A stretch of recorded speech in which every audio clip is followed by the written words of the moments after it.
வணக்கம். ஆகாஷ்வாணி புதுச்சேரி செய்திச் சுருக்கம் வாசிப்பவர் வீரமணி.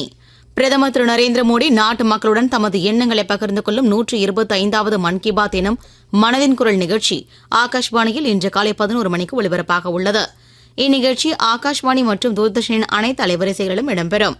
பிரதமரின் உரையினை தொடர்ந்து அதன் பிராந்திய மொழி வடிவம் ஒலிபரப்பப்படும். இன்று இரவு 8 மணிக்கு பிரதமர் உரையின் தமிழ் வடிவம் புதுச்சேரி மற்றும் தமிழ்நாட்டில் உள்ள அனைத்து வானொலி நிலையங்களிலும் மறு ஒலிபரப்பு செய்யப்படும். புதுச்சேரி அரசு விளையாட்டு மற்றும் இளைஞர் விவகாரங்கள் துறை சார்பில் தேசிய விளையாட்டு தினம் இன்று காலை கடற்கரை சாலை காந்தி சிலை அருகில் நடைபெற்றது.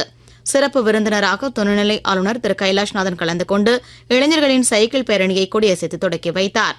இந்நிகழ்ச்சியில் சட்டப்பேரவைத் தலைவர் திரு செல்வம், உள்துறை அமைச்சர் திரு நமச்சிவாயம், மாநிலங்களவை உறுப்பினர் திரு செல்வ கணபதி, தலைமை செயலர் திரு சரத் சௌகான், காவல்துறை தலைமை கண்காணிப்பு அதிகாரி திரு ஏ சிங்லா, செயலர் திரு ஜெயந்த்குமார் ஆகியோர் கலந்து கொண்டனர்.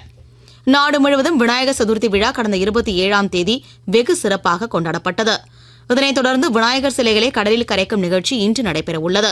புதுச்சேரியிலும் பல இடங்களில் வைக்கப்பட்டிருக்கும் விநாயகர் சிலைகளை ஊர்வலமாக கொண்டு சென்று இன்று பகல் 1:30 மணிக்கு பழைய நீதிமன்ற வளாகம் எதிரே உள்ள கடற்கரையில் கரைக்கப்பட உள்ளது.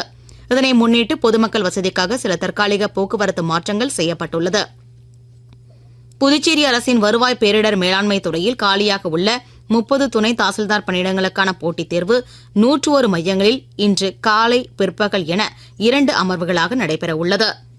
ஆசிய கோப்பை ஹாக்கி போட்டியில் பீகாரின் ராஜ்கிரில் இன்று பிற்பகல் 3 மணிக்கு நடைபெறவுள்ள ஆட்டத்தில் இந்திய அணி ஜப்பான் அணியை எதிர்கொள்கிறது. இத்துடன் இந்த செய்திச் சுருக்கம் நிறைவு பெறுகிறது.